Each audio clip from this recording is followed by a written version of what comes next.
Jubilito TV Official. So ayun, what's up mga kabagis, Jubilito TV Official po, at eto na naman po muli ang isang edisyon ng ating reaction video mga kalingap at kabagis, no? Pero bago po lahat, syempre po mega love shoutout po muna kay Kuya Val Santos Matubang, kay Ate Edna Vlogs, Kalingap Rab Ruel of Malalag, Rachel Morales Vlogs, Kalingap Netizens, Kalingap Subscribers, Kalingap Supporters, at syempre po ang ating mga Kalingap Partners. Mega love shoutout po sa inyong lahat. So ito na nga mga kalingap at kabagis, no? For today's reaction video, gawa lang po natin ang reaction at muli po pagbibigay ng opinion dito nga po sa naging recent live streaming po ni Kuya Val Santos Matubang. At dito po ay diniscuss niya po, no, mga kalingap at kabagis, yung regarding nga po dito kay Mr. Benty Boy. At dito po ay na-confirm po natin na talagang ang loyalty po ni Mr. Benty Boy ay nasa Kalingap pa rin. At hindi po niya iiwan ang Team Kalingap. Dahil base po sa usapan nila ay pinapayagan naman ni Kuya Val Santos Matubang na i-content ni Mr. Benty Boy yung mga subject nila Kuya Val Santos Matubang na hindi na po napapasyalan. Pero kung sa nakikita niya po na medyo sensitibo ang mga viewers regarding po dito sa kino-content niya, ay i-turn off niya na lang po yung comment section. At dito mga kalingap at kabagis ay mapapansin po natin na talagang si Mr. Benty Boy ay medyo kailangan talaga ng closure regarding po doon sa mga kasamahan niya po na sabihin na nating nakapag-react sa GC nila nung mga time na yun nga po medyo mainit-init pa yung issue. At dito po mga kalingap at kabagis, pakinggan po natin at panoorin yung naging conversation po ni Kuya Val Santos Matubang at ni Mr. Benty Boy. Narito po yun. Hello, Kuya Val. Saan ka ngayon? Nasa San Isidro ako. Nagdaan ako kanina. Okay yan, huwag mo naman i-vlog kasi may issue yung kapatid. Di ko man inanong. Tapos ako mapaliwanag din ako sa pag nag-video ako, mapaliwanag din ako sa kung ano. Kasi hindi man natin dapat. Kaya nga, alam mo Mr. Benty Boy, sa akin, di naman, di ba sabi ko, yung mga vlogs ko, pupuntahan mo po ang problema. Pag alam mo na medyo may mga issues, i-off mo yung comment. Walang problema sa akin yan. Sige. Ha? Sige. So malinaw naman po dito ang sinabi ni Kuya Val Santos Matubang. Walang problema sa kanya. Basta pag medyo sensitibo ang kinontent or subject at sa nakikinita niya ay pag sisimulan ng bashing sa comment section ay i-turn off niya na lang yung comment section. And later on mga kalingap at kabagis, malalaman po natin kung sino po talaga yung salarin sa pagpupuso sa mga comment ni Mr. Benty Boy sa kanyang mga video upload. Malalaman po natin kung sino po yung culprit dito po sa nagbibigay puso sa mga comment na yan, mga kalingap at kabagis. At saka, magitin mo sa vlog mo na pinapunta kita, inutusan kita, ganyan-ganyan, para alam ng tao na talagang kami nagutos sa'yo. Ipapaliwanag ko na lang din Kuya Val pag nag-ano ako at siyempre ayaw ko man baga na kayong naipit nga sa ay. Kaya nga ikaw unang vlogger na kasama ko noon. Yung mga kasama kasi natin na nakapano minsan ay sabi ko bakit nang concern lang sila kasi una kasi pag gumina ang views ko ng husto at marami akong baser, sila laglag dito. Naipit din kasi. Hindi, ito yan ha. Alam mo bakit? Jason, alam mo concern sila sa akin na ganun mangyari? Kasi pa ako inubusang nawala, tumina ang channel ko, lahat ng aking tao dito, kasama ko, lahat yan tatanggalin ko sila lahat. Wala matira. Alam ko man yung Kuya Val. Ayun nga niyo. Alam ko man yun, nang siyempre, na ano man din ako siyempre. So ano man yung sinabi ni Kalingap Rab, yun man din ang inano. Pero nagkamali lang, yung ibang kasama natin, parang negative ang tingin nila. Kaya nga niyo. So dito mga kalingap at kabagis, no, kagaya na sinabi ko kanina, at this point ay talagang wala pang masasabi nating closure itong si Mr. Benty Boy at yung mga kasamahan niya na nakapag-comment po regarding nga po dito sa issue na ito. So sa tingin ko po, no, mga kalingap at kabagis, it's about time na pagharap-harapin ito suggestion ko lamang po ito mga kalingap at kabagis, no? It's about time na pagharap-harapin ni Kuya Bal Santos Matubang yung pong mga kalingap partners natin na involved po dito sa issue na ito. Dahil po wala naman pong bagay na hindi po naayos nang hindi po na pag-uusapan ng harap-harapan para po magkaroon na po ng closure itong si Mr. Jason Saldoa.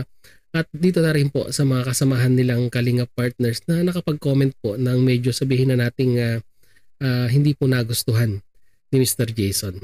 So I think Kuya Bal, it's about time na pagharap-harapin mo sila at magkaroon na po ng closure dahil one kalingap, one family po tayo. At ang pangit naman po, di ba, na hanggang sa ngayon ay ito pong si Mr. Jason Saldoa ay may binibitbit pa rin sama ng loob dito po sa mga ibang kasamahan na po nating kalingap partners. Kinunin ko naman sila. Sabi ko, wag niyong ganong si Mr. 20 Boy at alam ang ginagawa niyan. So wag mo nang i-vlog siya, no? Kuya Balay para man din sa atin. Jason, wag mo nang i-vlog yung magkapatid. Siya na muna mag-vlog. Siya na muna. Ngayon, Hindi man ako. pag i-vlog mo yung iba nating mga pinupuntahan na i-ano mo na lang pag may issue, i-off mo yung comment para walang mga bashers na makapasok. Basta Kuya Bal, isasapaliwanagan ko na din yung mga nag-comment sa siyempre kayo naipit ay pati si Kalinga Prot. Okay, sige. Yun na lang gawin mo. Allowed ka naman na mag-vlog. Di ba sabi ko sa'yo noon, kahit yung mga naiwan ko dyan, i-vlog mo basta. Ingatan mo lang na walang mabas na iba. Babag tayo. O sa akin lang, wala problema sa akin eh. Ako naman mag-isa-isa mo sa'yo. Iba, hindi pa gano'n. Bigla akong pinasok yung yung mga basher. Sabi ko, ba't ka nito? Ako man, yung kapatid ko kasi parang puso. Sabi ko, pinupusuan mo yung pinupusuan mo yung mga negative, dapat i-irisin mo. Yung iba, ini-iris ko, tinatanggal ko nga. Yung kapatid ko man isa, pinupusuan. So yun na mga kalingap at kabagis, malinaw na sinabi ni Mr. Jason Saldoa kung sino po yung salarin sa pamumuso sa mga comment section na yan. So yung kapatid niya po pala ang nagko-comment, no, mga kalingap at kabagis, dito po sa mga negative comments na ito.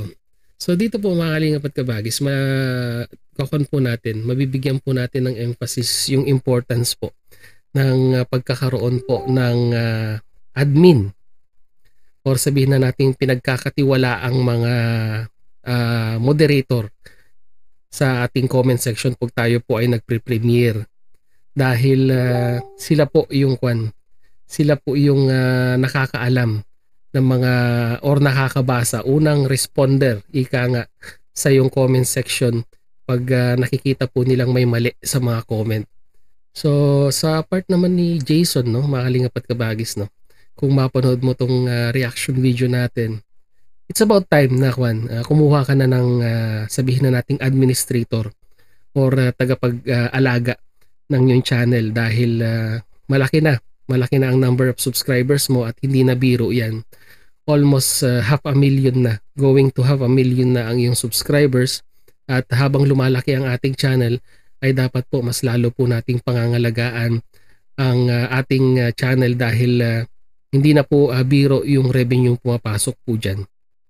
At syempre po, nasa Team Kalingap po tayo, ay syempre po dapat pangalagaan din po natin yung integridad ng pangalan ng Kalingap at yung programa ng Kalingap.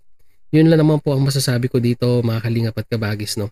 So yun, konfirmado si Mr. Jason Saldoa, base po sa usapan nila ni Kuya Bal Santos Matubang, ay hindi po aalis ng Kalingap. At sa tingin ko naman po, sa simulat sa pulpa lamang po ay hindi po gagawin ni Mr. 20 Boy na lilisanin kung saan po siya nagsimula at kung saan po siya nakilala. So kayo mga Kalingap at kabagis, ano po sa tingin ninyo? It's about time na kumuha na po siya ng admin at it's about time na rin po ba na pagharap-harapin ni Kuya Bal Santos Matubang ang mga involved dito po sa issue na ito, si Mr. 20 Boy, si JP Alibio, kung si Engineer Agul at si Brother Paz ay involved din, pagharap-harapin sila at pag-usapin. Dahil unang-una po sa lahat, magkakon po yan magkakaibigan po yan, no. Mapaharap man or off-cam ay magkakaibigan po yan dahil magkakasama po yan, no, sa mga pinagdaanang road to success ni Kuya Bal Santos Matubang at ni Kalingap Rab. Wag po nating i-deny yan mga Kalingap at Kabagis, no? At dahil lamang po sa mga bashers na hindi naman po masasabi nating solid na sumusuporta sa programa ng Kalingap at sa mag-amang Matubang, ay masisira na lamang po ng ganun-ganun lamang. So, yun lang po sa akin mga Kalingap at Kabagis, no? Kagaya na sinabi ko kanina, mag-comment kayo at pag-usapan po natin sa ating comment section. So yun na nga mga Kalingap at Kabagis, muli maraming salamat dahil hanggang sa dulo po ng ating reaction video ngayong araw na ito. Ay syempre po nasamahan niyo po muli si Jobilito TV Official at muli po nagpapaalala po ang inyong host. Sa mga hindi pa po nakasubscribe sa channel Kuya Val Santos Matubang at Edna Vlogs, Kalingap Rab, Roel of Malalag, Rachel Morales Vlog, pakisuportahan, subscribe po natin ang kanilang mga YouTube channel. Isama na rin po natin si Mr. Benty Boy Vlog. Baka may mga nag-unsubscribe dyan, ay balik na po kayo. Dahil alam naman po natin na si Mr. Jason Saldoa ay isang napakabait na individual. Ang loyalty ay nasa Kalingap po, mga Kalingap at Kabagis. Ganon din po, baka may hindi pa po nakasubscribe sa channel ni Jobilito TV Official, ay pakihit naman po ang subscribe button at ang notification bell para maging updated pa po kayo sa mga darating nating reaction videos. At ganon din po, pakifollow and like ang ating official FB page na may title pong Paksa ng Buhay, Aking Gabay, na may red banner pong Jobilito TV Official. So hanggang dito na lang mga Kalingap at Kabagis, antabay po kayo sa ating mga susunod na reaction videos. Once again, this is Jobilito TV Official, proud member po ng Team Koos, and at the same time po, proud member po ng Karepa Year 2024. As I always say, mga Kalingap at Kabagis, peace, God first. God bless po. Bye-bye!